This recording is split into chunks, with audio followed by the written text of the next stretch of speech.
there? I honestly don't know what lunar races had. I haven't even looked. We've got Team New Zealand, I believe. Last time I looked, had fairly big wings on the bottoms of their rudders. Yeah. Were you surprised to see this controversy come up in the last week? Not really, because they seem to dream up all kinds of conspiracy theories, and that seems to be part and parcel of the America's Cup. The America's Cup isn't used to having somebody like a regatta director, in other words, a commissioner, make rulings that, quite frankly, when usually in other sports, when a commissioner makes a ruling, some people don't like some of those rulings. There are issues, or not issues. There are decisions in the 37 points. Some of them we didn't like, or we didn't think helped us in a competitive sense. But we like the fact that it makes the boats safer, and frankly, as I keep saying, I don't think it's going to change the big performance factors of these boats. So would you be prepared then to kind of say, well, okay, we'll go along with New Zealand and Australia, if need be? I mean, because if there's a unanimous vote of the teams, right, then that can sort of override any decision by the jury or anything like that. Well, as I said, we don't care what the decision is. We really don't. But we support the process of making this safer.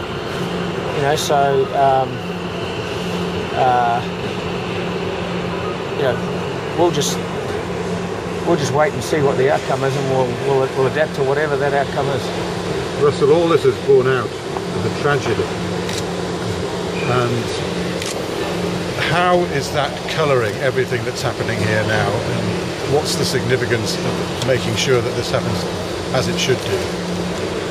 Well, I think, of course, the tragedy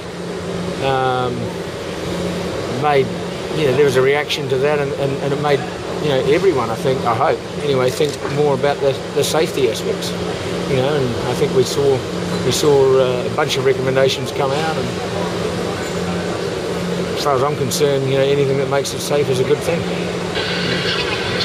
Did you ask Ian Murray to impose some safety recommendations based on the developments you have been doing so far? No. So is it a coincidence that some of the safety recommendations are actually based on the developments you have been doing? No, they're not. You're wrong.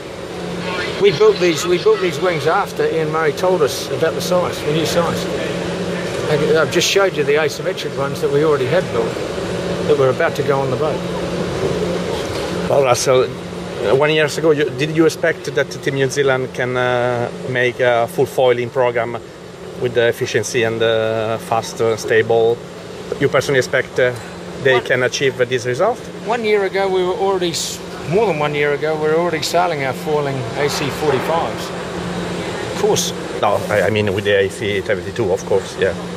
Yeah, look, right from day one, there was all the foils that were designed produced an up force. It was how much of an up force you could produce, and it was effectively when you could do that. In the early days, we designed very small wings because it's a compromise between the drag you have on the boat and the additional drag of the foil, right?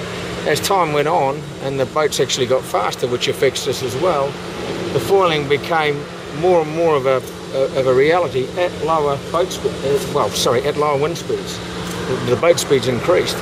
So then, of course, you start to say, well, in the early days it was, well, maybe the top end of the wind speeds in the racing in San Francisco, maybe the boats will be foiling then. But as it became more and more obvious, it became almost all of the races, the boats are going to be foiling. And we're, anyone watching us today, of course, we're out there foiling. How much of a race are you expecting it to be in the end? Are these boats going to come together, or is it going to be one with a huge advantage?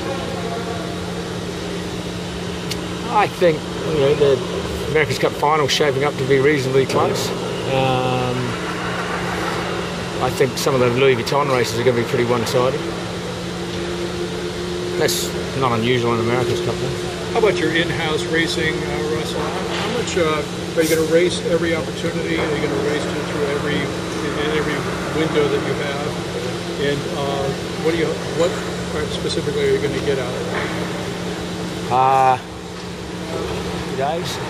And I think just being able to race two of these boats together, you know, visually that it's quite different to an AC-45. The boat's positioned quite differently. You know, I think that's going to be invaluable, and we're learning how to sail these boats and race them. You know, I think it's going to be a key factor, yeah. Now, obviously, Jimmy and Ben are going to have to be very cautious during these in-house races. How much more cautious than in a regular race? We'll see how cautious they are. I hope they're cautious. Well, but really, I mean, what kind of marching orders are you going to give them about how to race? Well, so far we've kept the boats apart, and we intend to keep the boats apart.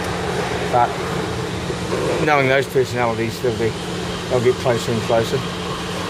Are you worried about that? We discuss it from time to time. What is your personal feeling about the Luna Rossa protest? It's just, as I said, it's more talk. You know, they're not going to gain anything out of this. You know, it's a bunch of people whining over, frankly, tiny rules that aren't going to change the outcome of this race. You know, and you know they've implied two things. They've implied that one, we're trying to use the rules to our advantage. Well, let's go back and look at the results for the last 2 years in the one design AC-45 circuit. I think we did pretty good. I've got confidence in our sailing team if you line them up against anyone else. So personally, I don't think we need to use the rules, and we don't. We design our boat, you know, in keeping with those rules, and we sail our boat in keeping with those rules, and we always have. And the other thing, you know, they've basically attacked Ian Murray, and I think that's ridiculous. When you attack a rules official that's being, well, you know, anyone inside the sport knows what sort of a person Ian Murray is. He's just not like that, and I think it's just, frankly, I think it's unfair.